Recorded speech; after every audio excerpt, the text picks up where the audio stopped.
तीन सगी बहनों ने एक साथ मिलकर 9वीं मंजिल से कूदकर अपनी ही जान ले ली और उनके पिता कह रहे हैं कि कोरियन गेम्स ने उनकी जान ली है, लेकिन रियलिटी कुछ और ही है। कहानी शुरू होती है चेतन नाम के एक शख्स से जिनकी 2 पत्नी और 5 बच्चे होते हैं। सभी एक ही प्लेट में रह रहे थे, लेकिन हद तो तब हो गई जब उन्होंने अपनी छोटी साली को भी उसी घर में ला बिठाया।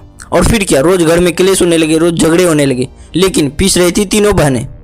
2020 में जब कोरोना काल का समय चल रहा था, उस समय चेतन आर्थिक तंगी से जूझ रहा था, जिस कारण अपनी तीनों बेटियों की पढ़ाई छुड़वा दी थी। 5 सालों से तीनों बहन उस घर में कैद थी, जिस कारण बाहरी दुनिया से बिल्कुल कट चुकी थी। कहते हैं ना, जिसका कोई नहीं होता उसका मोबाइल होता है, वही हुआ इन तीनों बहनों के साथ। तो फिर क्या, कोरियन ड्रामा और गेम्स इनकी दुनिया बन चुकी थी।